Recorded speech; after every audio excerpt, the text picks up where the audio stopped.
Yeah,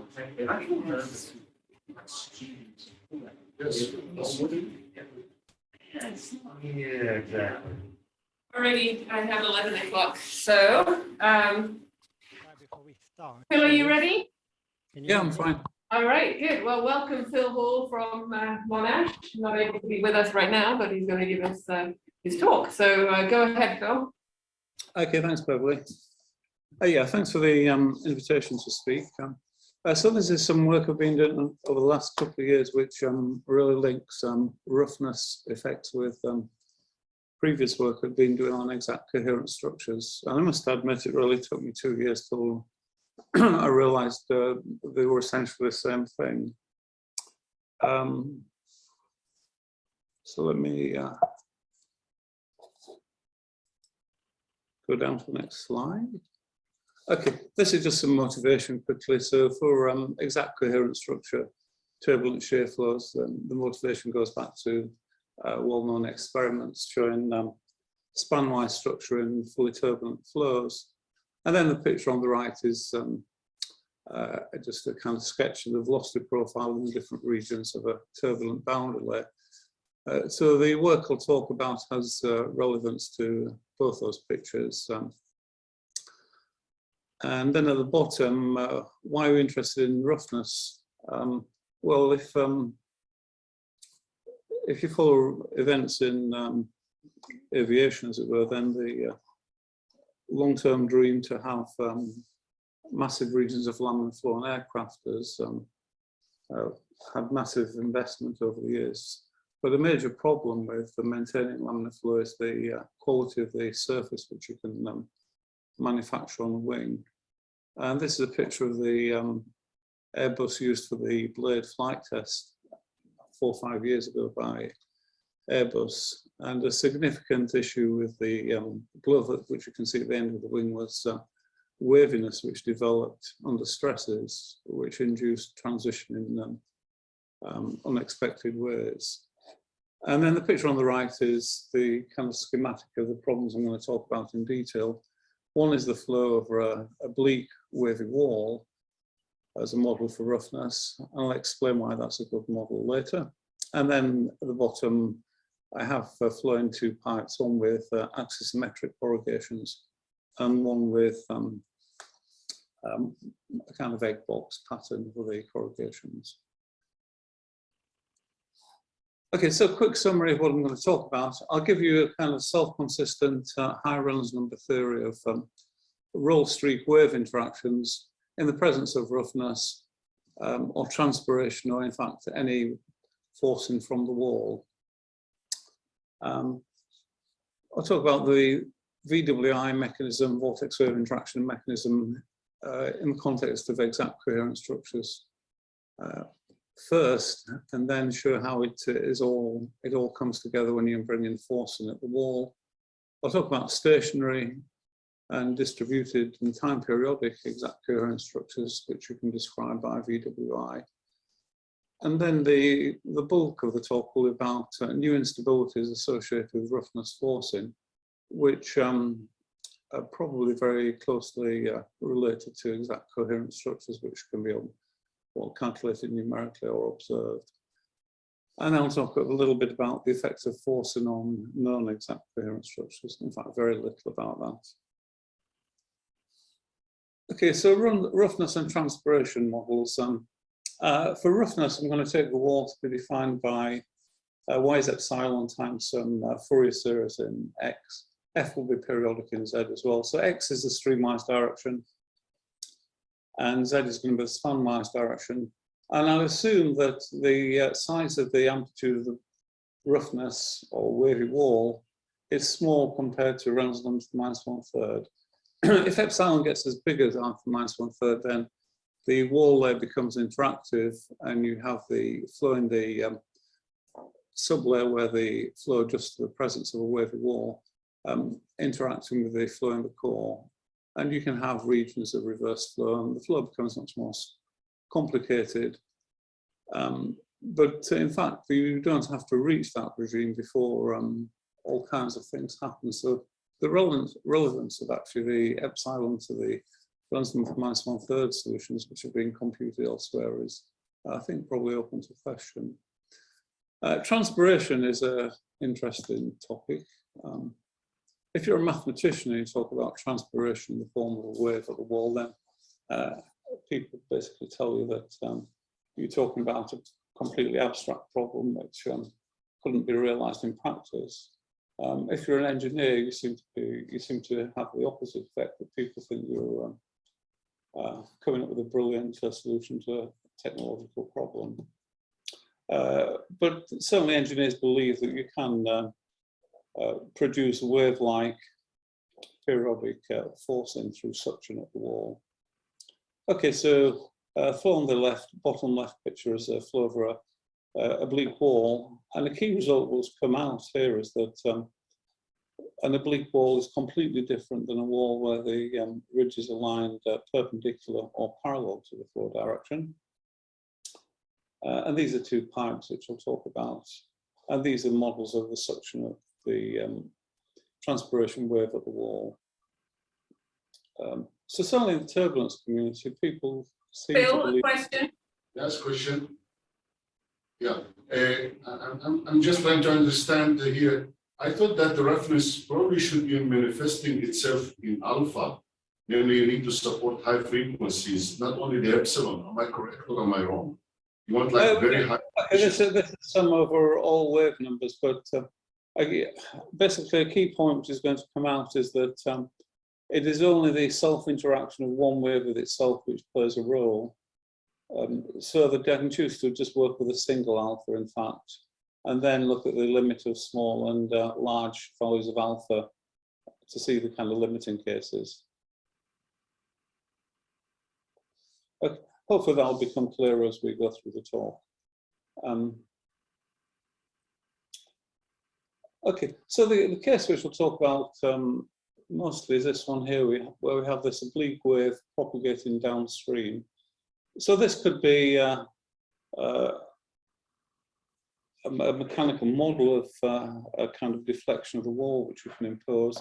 But in fact, you can have the same effect by having a stationary wall and an oscillating free stream if it's a bandwidth type of flow. And the two combinations give you a traveling wave. But the effect is smaller. You need a quadratic interaction before you get to the wave. But and we'll see that there's a special difference. There's a fundamental difference between beta equals 0 and non-zero. We'll look at the effect of propagation. And there are basically three cases. The slide has gone a bit wrong here. There are three cases to consider. One, no propagation. Two, the wave propagates with the speed of the viscous sublayer. And the third one where the wave propagates with the speed of the bulk of the flow. Okay, we'll see that problems in finite and infinite layers are fundamentally different in some respects. And transpiration gives similar results. I won't talk too much about transpiration because I mean, I think it's a very, personally, very contrived problem. Okay, so I'll go through about a few slides where I remind people or tell people for the first time what we mean by vortex wave interaction. So think about a shear flow over a flat wall y equals 0 to begin with. We could have an upper lid or the thing could extend to infinity. If we're talking about a finite geometry, then we're talking about coherent flow. So we'd have the wall, say y equals 1, moving with speed 1. If the velocity profile u equals y extends to infinity, then we're basically talking about the flow near the wall for any shear flow. In that case, we've expressed, made everything dimensional using the friction velocity. And there, crucially, we use the wall wavelength as a length scale, if we're talking about the infinite problem. Okay, either formulation leads to the Navier-Stokes equation in this usual form. I would have u vanishing at the wall, or u going to y for large y, if we have the general shear flow locally near the wall. We'd have u equal to 1 at the upper wall. Okay, so if you assume a streak flow with velocity components dependent on tau, y, and z. Tau is a slow time, 1 over Reynolds number times the usual time, so it's a diffusion time scale. And it's well known, going back to G.I. Taylor in 1923, whatever it was, that if the streamwise velocity is of size 1, then the spanwise velocity components are of size 1 over r. And it's at this kind of mismatch of scales which, in a sense, is the strength of the roll streak combination, but it's also its weakness, because if you can interfere with these tiny velocities here for large Reynolds numbers, then you can have a big effect on u. But conversely, you can stimulate this structure very easily by forcing V and W, and that's basically how VWI works. So the flow associated with this kind of roll streak structure we get from the Navier-Stokes equations, and the pressure is drops down in size so that it only balances the other terms in the y and z momentum equations. So unlike boundary layer theory, the pressure drops down to a low size, and that just means that the y and z momentum equations involve a pressure gradient. The pressure gradient associated with roll streak flow does not depend on x, so it doesn't enter the x velocity component. So we just get the parabolized Navier-Stokes equations. But I've kept a slow time in this formulation just to sort of show how we can do something beyond the usual vortex wave problem. Okay, so associated with this roll streak flow, we now are on a wave which is propagating down speed with instantaneous velocity c of tau. So we're now allowing for a wave which has its wave speed changing in time as it moves downstream, and it's periodic in the streamwise direction. Rho is some amplitude which we don't know, and then these scalings of the Reynolds number to -7.6 for the velocity and the pressure, you arrive at in the following way. If you look at the equations for this wave, you get the inviscid equations because it's operating on an inviscid, effectively on an inviscid timescale. So you get the 2D generalization of Rayleigh's equation. That equation has a critical layer. When you reach the critical layer, the velocity components get bigger. Then the self-interaction of the wave with itself in its critical layer produces x-independent structures. It's just a steady streaming effect in space rather than time. And so you generate a jump in the Reynolds stress associated with a spanwise periodic flow. So you simply adjust the size of the wave. This, if you think of this as an unknown quantity, you just crank up the size of this until the self-interaction of the wave with itself produces a jump in stress of the roll part of the roll streak flow of the same size as what you assumed in the first place. So this would be the equation for the wave in the y equals order 1 region. It breaks down when u is equal to c. And so the position of the critical layer will vary slowly in time. But then the self-interaction of the wave with itself produces this, these jumps in the wave pressure and the spanwise derivative of the spanwise velocity. And then you solve the wave pressure with the wave equation subject to Py vanishing at the wall and Py vanishing at y equals 1 or equals infinity. So that's the kind of classical vortex wave interaction, going back to work I did with Frank Smith many years ago. But in that same paper, there was another case which turned out not to be very interesting in that context. If the critical layer moves to the wall so that the wave is moving slowly, then the picture of what's happening alters somewhat. The interaction in the critical layer is now an interaction adjacent to the wall. And then the problem simplifies somewhat, and the wave pressure in the wall there now just satisfies this ordinary differential equation. F would involve the local shear of the streak part of the flow, and if it's propagating, this function F involves the speed of propagation of the wave. The roll streak problem stays exactly the same, but the forcing is now from the critical layer, and since the critical layer is at the wall, it's more like a classical steady streaming problem where you have a flow oscillating backwards and forwards next to a wall. So you produce a velocity jump across the layer.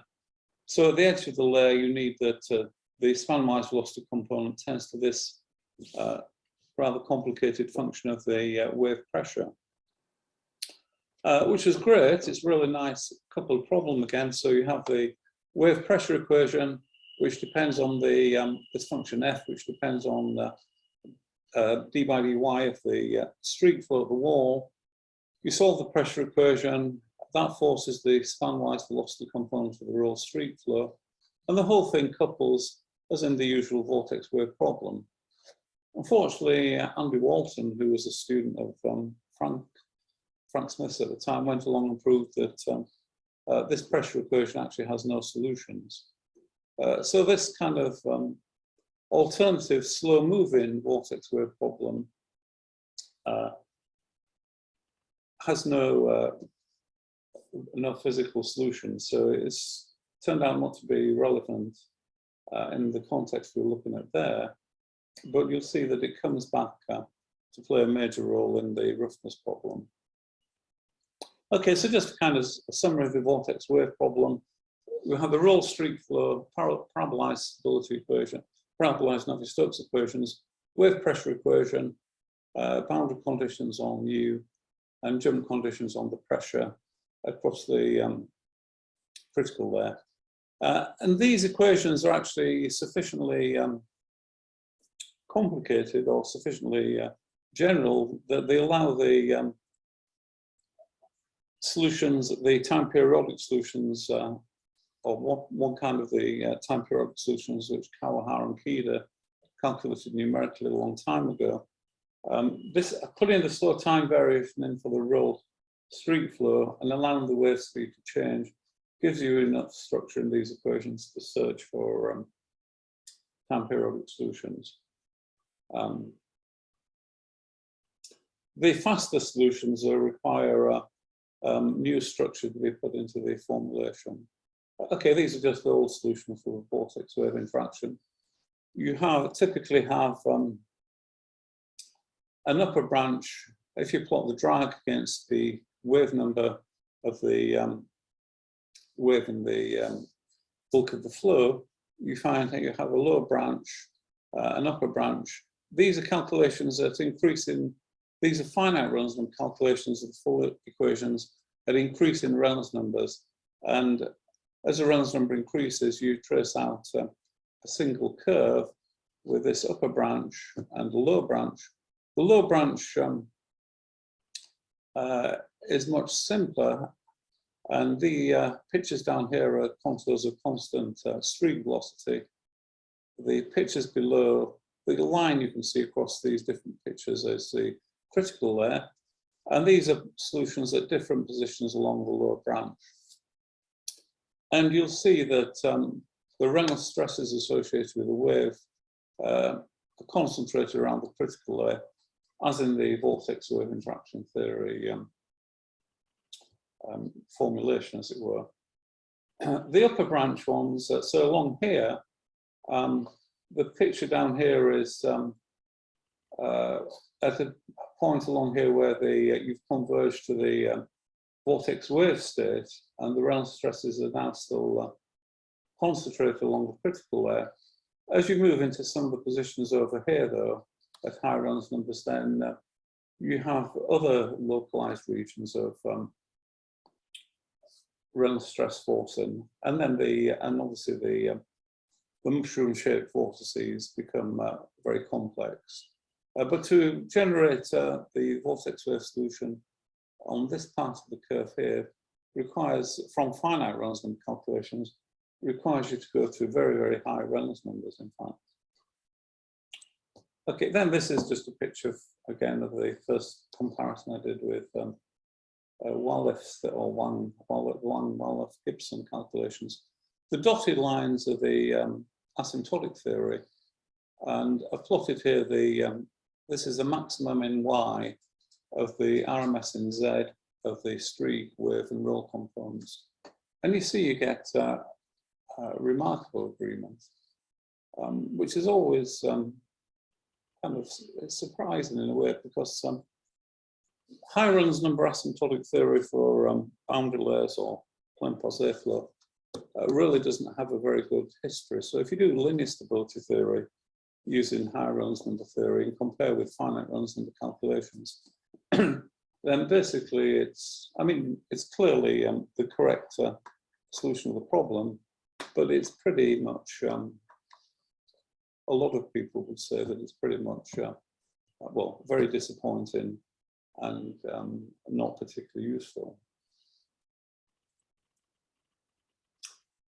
An extension of the vortex wave formulation, though, I think is where the relationship to log law comes in.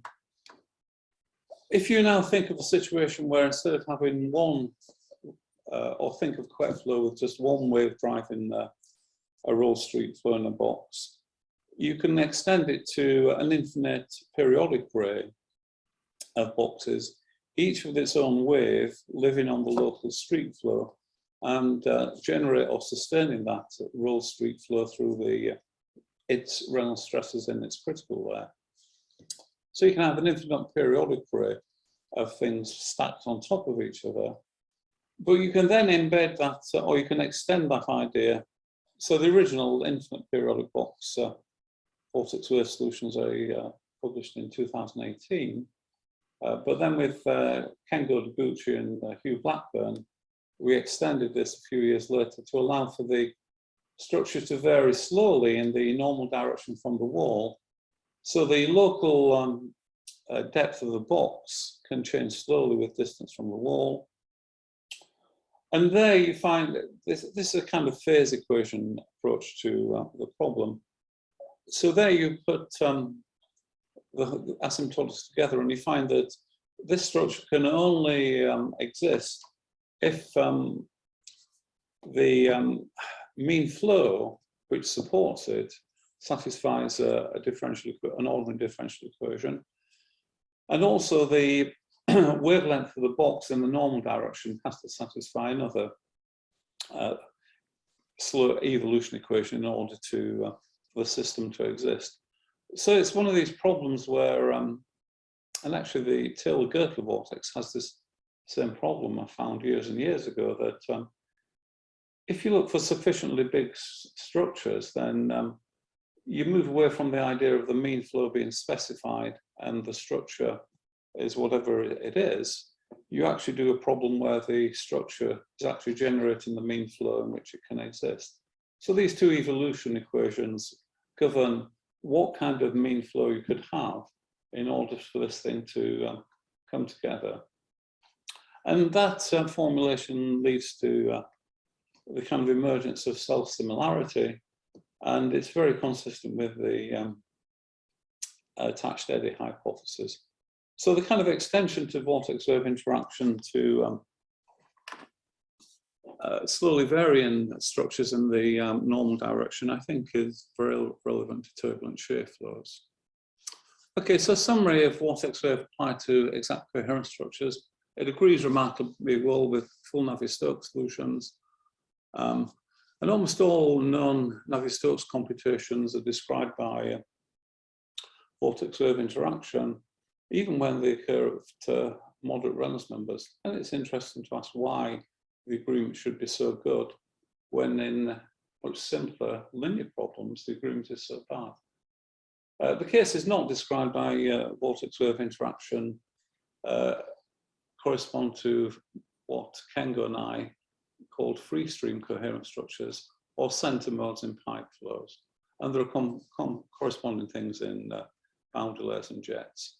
The unsteady VWI solutions have sufficient structure to describe long-period Kawahara-Kida solutions. The only solutions of the unsteady solutions so far are due to Matthew Gippon, who was a student of Imperial, who didn't do sufficient calculations to identify the Kawahara-Kida solution. But I think there is the structure and equation which you need to find it. And the kind of vortex wave structures, when considered in a localized form, give way to distributions of vortex wave interactions. And if you look at the literature of self-sustained processes, vortex wave interactions, this kind of last case is the only one where anybody's really talking about distributions of structures which fit together in order to sustain a mean flow. Yeah, question? Yep. If you go back to previous slide, your third item, I was just curious. Yeah. It seems that you introduced the slowly varying time scale to your original VWI, the steady VWI equation. Am I correct? And Yes, you just allow the raw street flow to live on the. Then normally if you introduce the long period actually to the equation, that non-linear term that you ignore for the wave interaction, wave equation, can be important. So sorry, which term? So you have a wave equation, but you have the wave equation. You solve the wave equation by solving the Poisson equation. Yeah, so by ignoring the nonlinear term in the wave equation. Yeah, there is no nonlinear term. The nonlinear terms in the wave equation are small. The wave stays the same size. That when you compute the long periodic orbit, usually you get very strong nonlinear contribution. I just wonder whether that's really correct or not. No. I mean the raw street flow lives on this long time scale. Okay, the wave adjusts to the local instantaneous street flow, and the wave problem for that fixes its local wave speed. Okay, there's no new effect which comes in which throws in nonlinear terms from the wave into the wave equation itself. Yeah. And yeah, I'm not sure about that, but anyway, so that I'm talking this from a numerical viewpoint because I calculated some. Usually, if you compute the long period in orbit, that particular nonlinear term that you ignore is not really negligible. And the second is that if you do the Kawahara and Kida solution, the fast one is rather close to the VWI state. Well, you see, the faster one is. Oh, sorry, the short. Okay.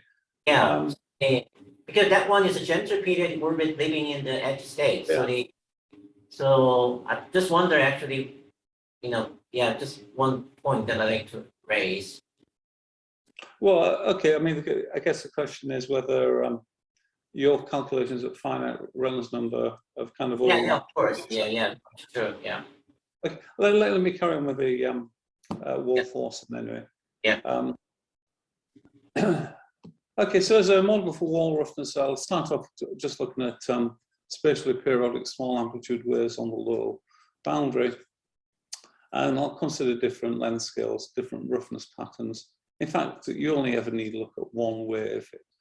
All the information you need is carried by one part of the spectrum. I'll say a little bit about wall transpiration, which is a sort of, I think, an artificial problem, and also allow waves to propagate in both problems.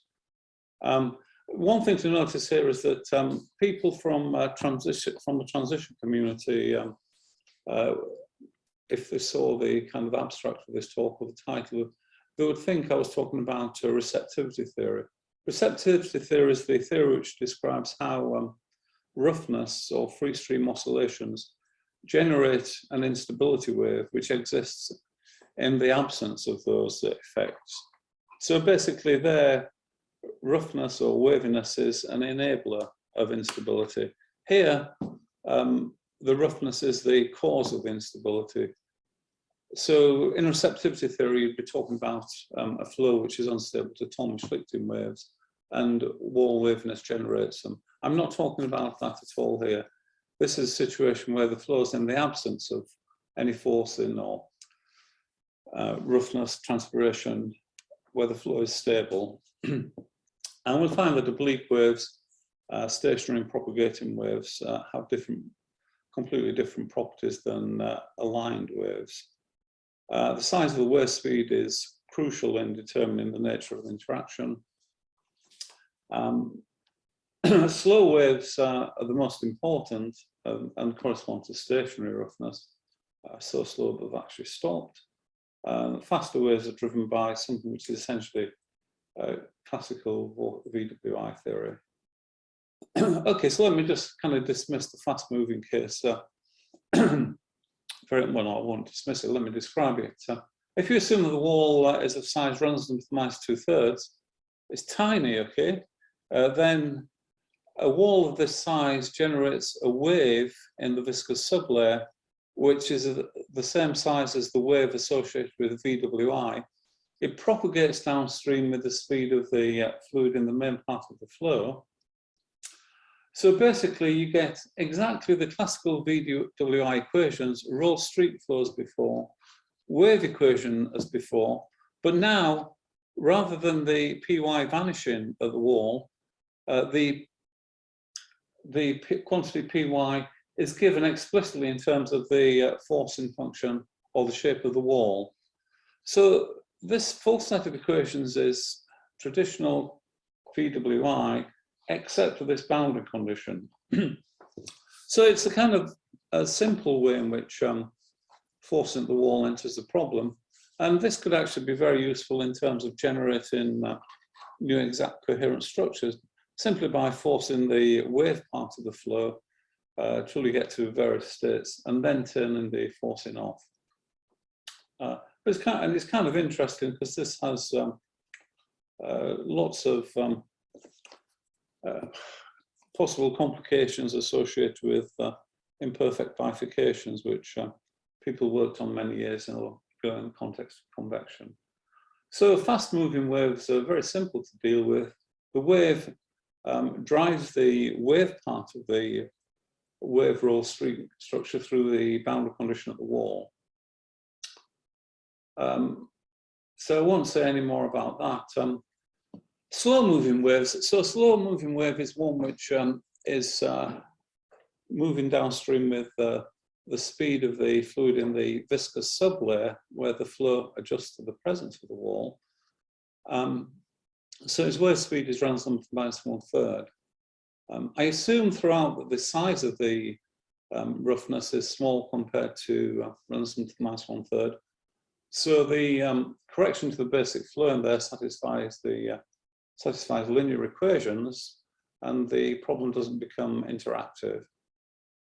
So the amplitude of the disturbance on the wall is small compared to the viscous sublayer where the flow adjusts.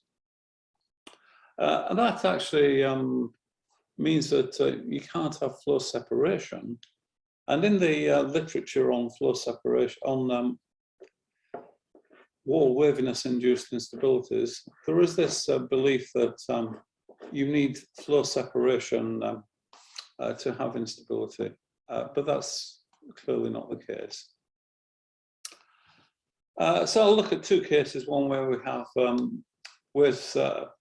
wave propagating downstream with the wave crests at 90 degrees to the flow direction, and one where the waves are at an angle to the flow direction. You can formulate both, obviously, in exactly the same way, and the difference comes out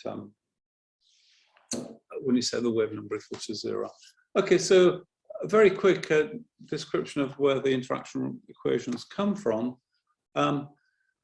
We have a viscous sublayer of depth, excuse me, runs number to the -1/3.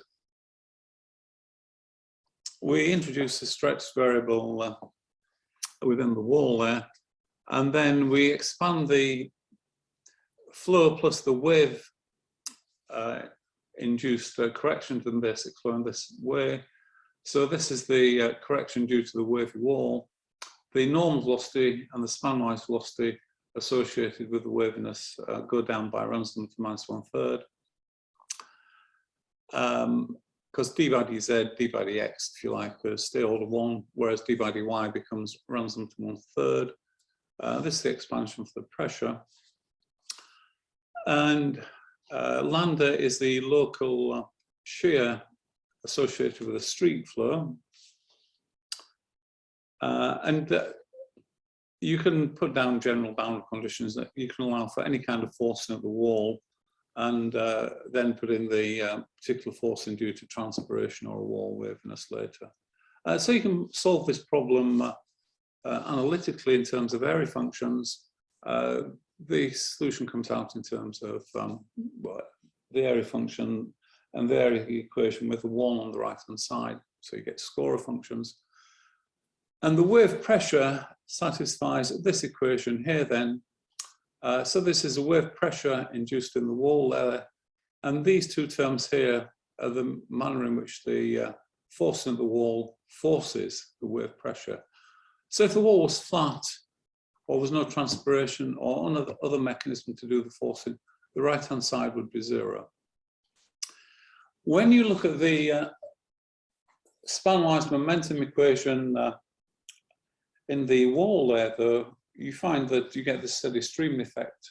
And if Wm is a spanwise velocity component of the roll within the wall there, you find that it's forced by the wave term interacting with itself. And if zeta becomes large, the forcing is like zeta to the -2, which basically means that Wm grows like log zeta. So when you work out Wm for large zeta and rewrite it in terms of y, the dominant term is of size log r.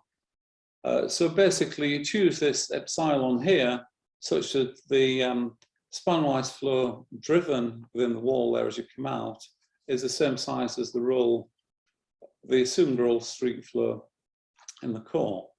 So you have a coupling or closure of the problem if the wave amplitude is of size gamma, an order 1 number, divided by Reynolds number to 2/3, square root of log r. And then the boundary condition of the wall is exactly the same as Frank and I found 30 years ago for the slow moving VWI problem. Okay, but the key thing is that you now get the roll streak equations. You get a forcing of the wave pressure. You get a forcing of the spanwise velocity component of the roll streak flow through the wave pressure through this forcing term. Lambda is the streak, the derivative of the streak evaluated at the wall. So it's the wall shear as a function of z. And the wave pressure satisfies this term here. So if the wave, if there is no forcing, so I've written down the nature of the forcing if you have an oblique wave here. So if I look for the case when y is epsilon e to the I alpha x plus b to z, then the wave enters through the forcing of the wave here. So this wave drives the wave pressure, which drives the spanwise component of the roll streak flow. And the roll streak flow satisfies these equations away from the wall. So you have clearly there's now a non-zero solution, because it's not really a kind of eigenvalue problem now, or nonlinear eigenvalue problem, because you're actually forcing the system by something happening at the wall. So Walton proved that this system with 0 on the right-hand side has no solution, but now the forcing at the wall basically drives the wave pressure equation. So if you like a cartoon description of what's going on, it's very much like the vortex wave interaction picture explaining how nonlinear solutions of shear flows exist. So you have a streak, okay, within classical VWI, there is a neutrally stable wave existing or living on top of this streak. if you have forcing, the forcing interacts with the wall waviness to produce a wavy streak. Both of these things then drive a roll flow through Reynolds stresses. For the wall waviness, it drives through a viscous layer at the wall. For the classical VWI, it drives in the critical layer away from the wall. And so just kind of summary of the big picture now, where you now have a roll streak flow. You have a boundary induced wave, okay? And that wave can have a wavelength, wave number alpha. Okay, and its only role in the problem is to drive the span-wise velocity component of the wall through the wave pressure. Existing completely independently, you can have a free wave in the bulk of the flow traveling downstream with an order 1 wave speed. So this would be the kind of classical VWI wave, existing with a different streamwise wave number alpha, driving the vortex wave state through the through a jump in. I've just written down the jump in the value of the span-wise velocity across the critical there. So the whole thing holds together with both effects living together simultaneously, and so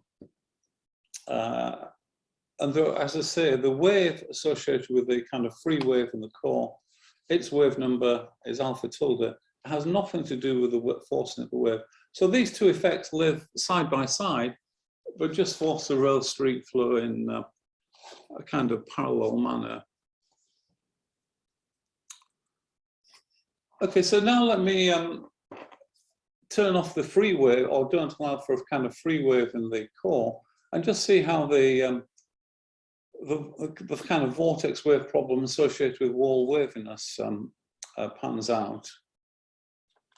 So we drop the free wave, and we're now going to talk about the solutions of the roll streak problems. I'm looking here for a steady solution, so I've dropped the dependence on the slow time. And then I have the inhomogeneous condition of the wall, and I have this boundary-induced wave equation down here. So what I'm going to do now is basically look at the flow forced by the wave, and then perturb that flow to a roll streak flow. So to do that, within the core, I look for a structure where we perturb by y plus a roll streak flow. This is A is now small amplitude. I can solve the linearized equation in the core exactly, but I don't satisfy the condition on W at the wall. So I get a solution where, if you like, W at the wall divided by the derivative of U at the wall is the kind of quantity which you set, and it's a function of K. But that has to be matched with the value for W divided by U dash at the wall, which comes from the interaction within the viscous layer at the wall. So you can, solving the wave pressure equation in the wall there, you can generate corresponding boundary conditions coming from the forcing, which have to be consistent with the conditions from the exact solution in the core, as it were. The consistency gives you an eigenrelation then. Alpha is the alpha and beta are the streamwise and spanwise wave numbers of the wave at the wall. Gamma is alpha squared plus beta squared plus k squared. So k is the spanwise wave number of the roll streak flow, and the spanwise wave number of the roll streak flow doesn't have to be the same as the spanwise wave number associated with the forcing. Mathematically, basically, beta is the imaginary part of a flow k exponent, where k is just the assumed periodicity in the problem. Okay, so if you solve this eigenrelation, you find you get neutral curves which look very much like Taylor vortex neutral curves. The first one is this should be gamma up here. gamma as a function of k for different alpha, then gamma as a function of alpha for different k. So there is these two are for correct flow, where I've put a lid on the problem. And we find if you look over all values of alpha and k, you find the most dangerous situation is when alpha is 2.2 and k is 1.58. And the last picture on the right here shows a comparison between full numerical solutions of the problem by Florian some 15 years ago. So the blue curve is the asymptotic theory, and the red curve was Florian's numerics. And to plot the blue, or to work out the blue curve is half an hour's work from the exact eigenrelation. To compute the red curve numerically took lots and lots of numerical computations. Florian produced an asymptotic prediction of this curve, but he didn't allow for logs, so he got the wrong exponent. You can do the same thing for pipes. I did this with Oscar Kike a year or so ago. And here I'll just plot the results here for the blue curve is for 2D roughness, and the red curve is for egg box roughness. And the points down here are experimental points got together over many years by Kandlikar, some experiments in water, some in air. And you see that the theory is right on top of the experimental points, which could be a fluke because previous numerics by, the Cottrell numerics were way up here because they only considered 2D perturbations. Calculations by Lowe and Hugh Blackburn at finite values of R produced these values up here. Okay, picture down here is just various shapes of the roughness which you can use and show that it's basically enough to work with a single sine wave. Okay, to try and get to the key point about oblique waves, if you look at oblique waves, then the eigenrelation changes its structure completely. Over here, I've plotted gamma against k. For the blue curve is the alpha equals 1 curve. And then these are curves at different values of alpha and beta. So the oblique curves all tend to a constant at large k. So oblique waves cause instability at all wave numbers. And in fact, it's a short wave instability. So if you work out the growth rate increases like, I think it's like k squared as you move to the right here. So a 2D wall is completely different than an oblique wall. If you do look at propagating walls, then you can again you can show that you can actually destroy the 2D wall completely. You can completely stabilize the flow if it moves downstream fast enough. And if you send it upstream, you can make it arbitrarily more unstable. Time's pressing, so let me skip. Let me just say that in finite geometry, the oblique ones are the most dangerous one for waves of a certain length. Okay, so this property that at large k, a new structure is emerging, led me to look at a kind of limiting problem where you look for structures which live on different length scales in the spanwise direction. And to kind of summarize what's going on here, this is just for oblique walls then. So for an oblique wall, you can take alpha squared plus beta squared to be 1 because you normalize the problem using the wavelength as a wavelength. So the previous slide showed that for large k, you approach gamma equals constant. When k becomes large, the structures actually collapse onto the wall, and you find that a completely new kind of interaction takes place there. You now get structures which vary in the z spanwise direction on the same length on a fast scale of the same size as the thickness of the viscous wall there. So if you look for a structure near the wall, in terms of Reynolds number and the wall layer variable now, and you have a dependence on ETI phi, where phi is alpha x plus beta z, then this problem has a flow K-like solution which satisfies this eigenvalue problem. So in here, W1 bar is the spanwise velocity of the flow driven by the wavy wall.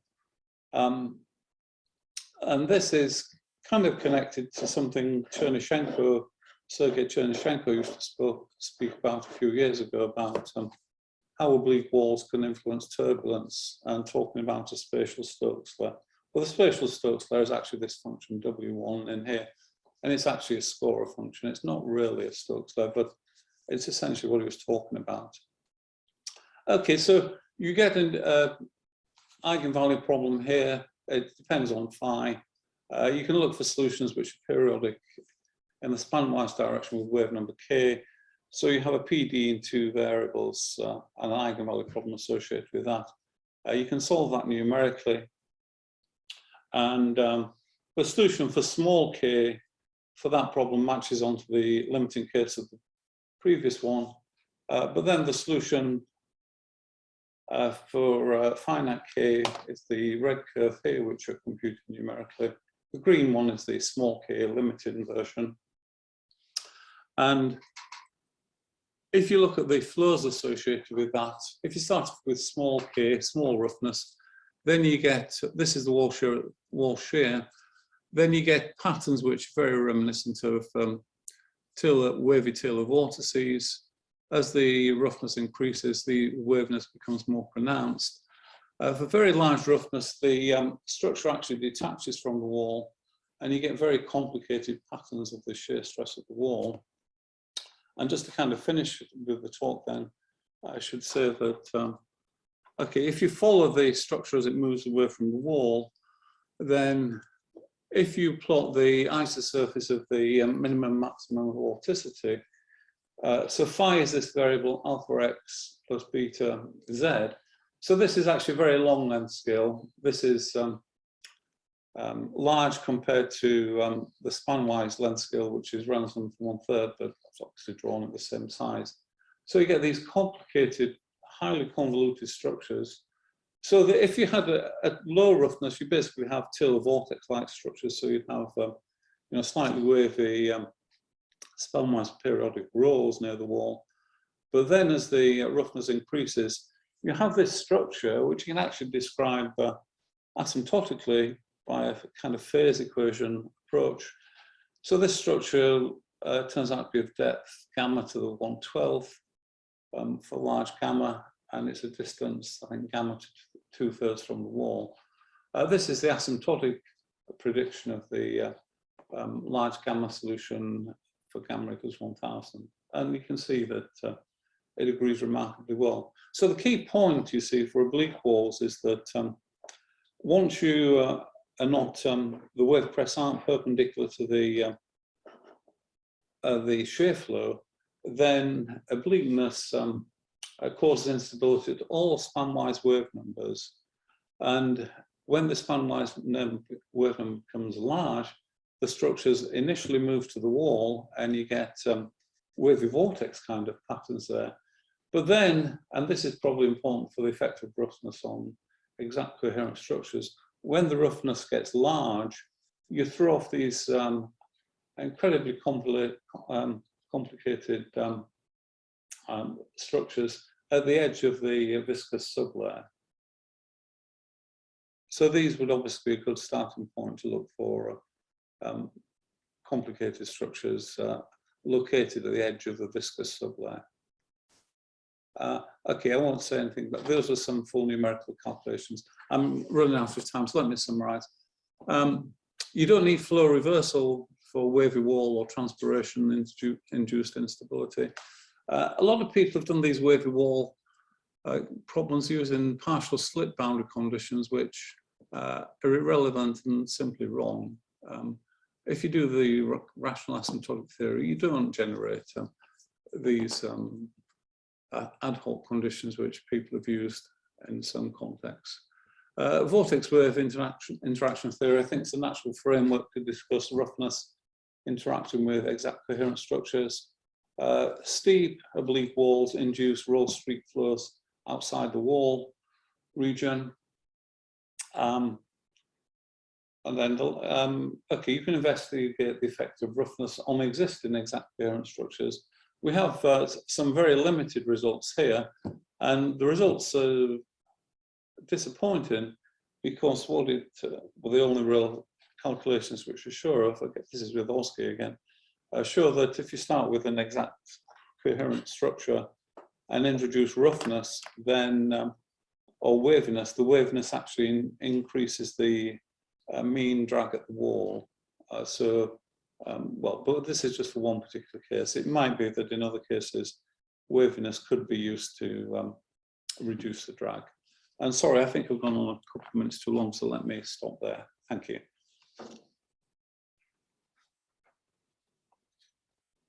Thanks, Phil. Let's see if there's any questions in the room, and then we'll go to Zoom. Anyone here? Questions or comments? Loretta and Idris. I would have liked to have seen those pictures you skipped just before. I'm not a plant. I didn't. The ones the previous slide. Yeah. These are contours of streamline velocity, as it were, associated with this streak path of flow. So this is a different streamwise wave numbers for the waveness of the wall. You generate different number, or the instability is associated with different numbers of waves in the azimuthal directions. And then as you go to the right, these would be at increasing amplitude. So this is close to the bifurcation. So this would be the linear mode for these different streamwise wave numbers. When you go to high wave numbers, then the things collapse near the wall. And then as you increase the degree of instability, if you like, as you increase the amplitude of the transpiration, then the structures deform into these more complicated things. You get some very nice patterns out of it. My pictures are nice. Okay, thank you. Yeah, I'd like to go back to my question at the very beginning of the lecture. Yeah. I'm really an outsider. So do you have an estimate about, say, when you talk about the roughness of the boundary, say something about the derivative of the boundary, like the derivative of the graph of the function, how big it is, how small it is, in the theory or in the numerics here? Because it will involve somehow the wave number times the epsilon. This goes back to my question. Do you have anything like order 1? Is it 10 to the minus 1, or is it like this? Well, no, I mean, if you think about the aerodynamic problem, then it's it's a waviness of a very small amplitude compared to its wavelength. In the mixing problems, then again, it's very controlled. But, I mean, in the literature, you can find various kind of discussions of how to characterize roughness.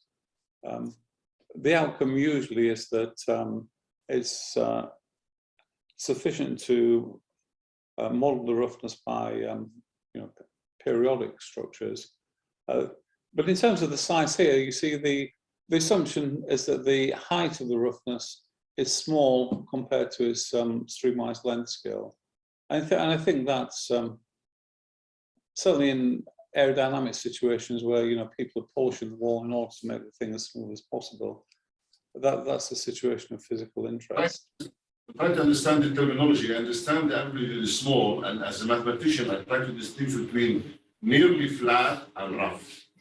That's basically my point. That's why I'm asking about the derivative. And the reason is because there is some mathematical work by a French mathematician, Gerard Varey, in which he really defined the roughness in some mathematical way, try to use homogenization theory and so on and so forth to get different boundary layer theory and so on and so forth. So that's why I wanted to see how far this probably could be from that theory. So that's what I'm asking about the derivative of the graph. Absolutely, how big it is. I mean, the slope is going to be, so the slope, I guess, is essentially epsilon. If I've normalized x and z, in the first part of the talk, the initial parts before I started looking at the limiting cases, X and Z vary on an order 1 length scale, and I'm assuming the height here is small compared to Ransdom to -1/3. So the height is very small compared to the streamwise length scale. It's smaller than Ransdom to the -1/3 if the Reynolds number is large and the streamwise length scale is 1. So the slope is epsilon in that sense.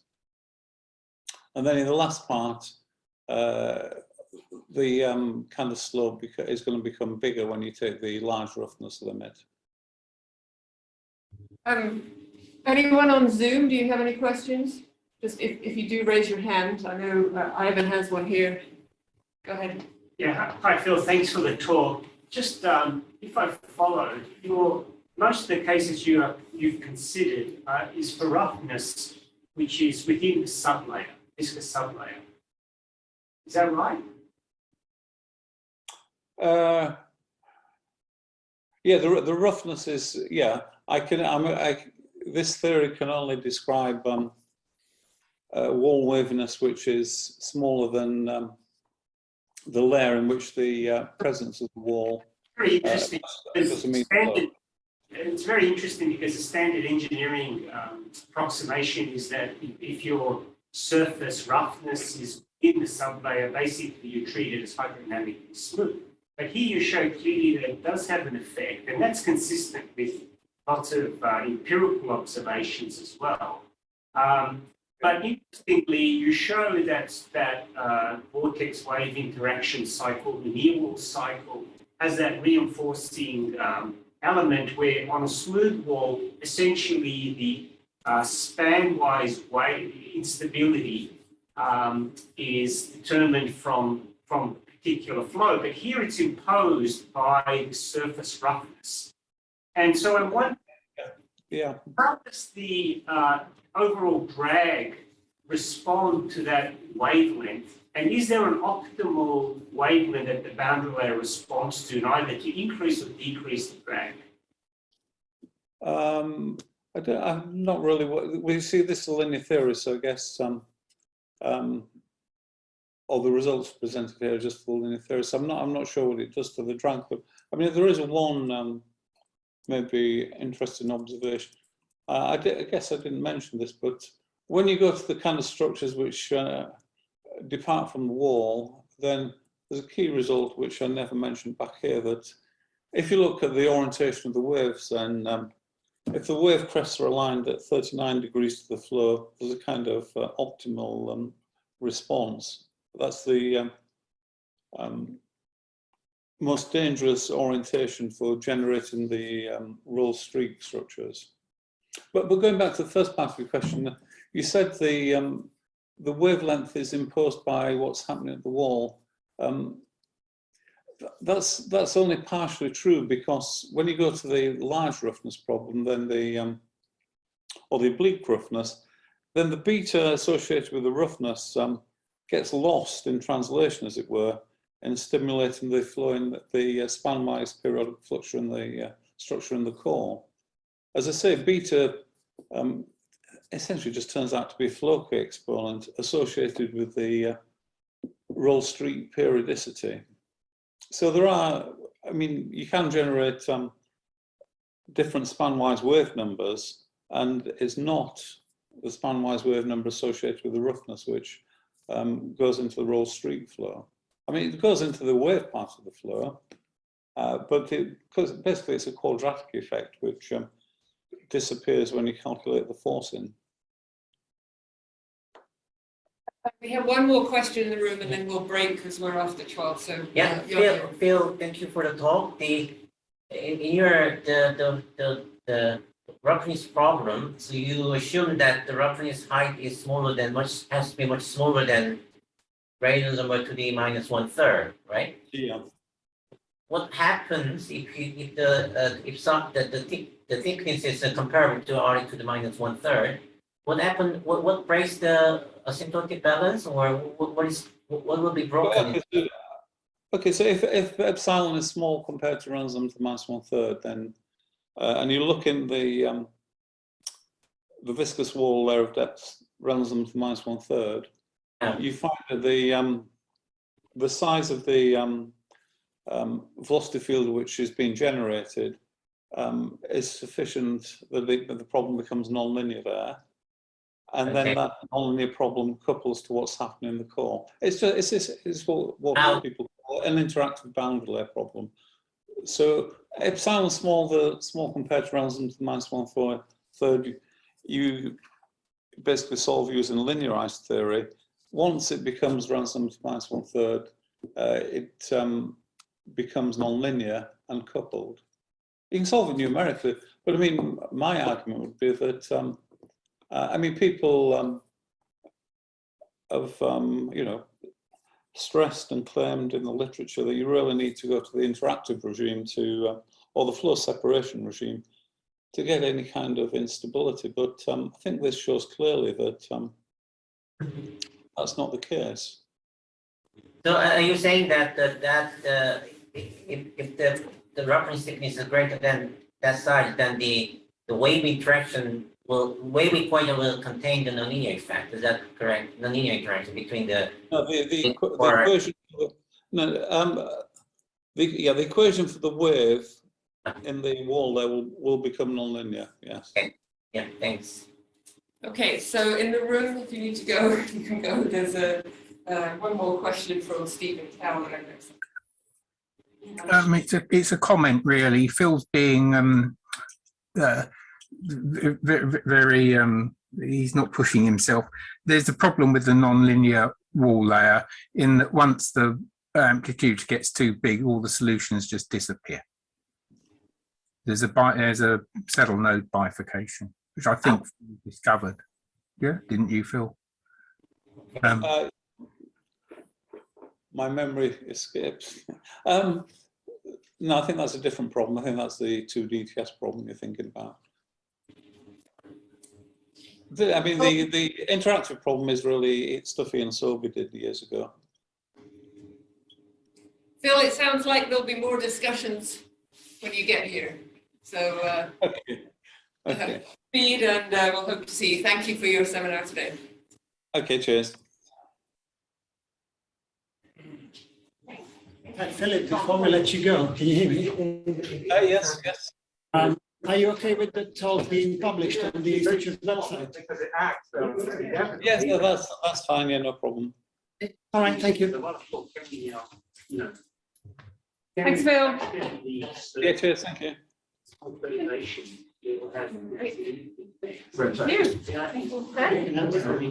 how are you?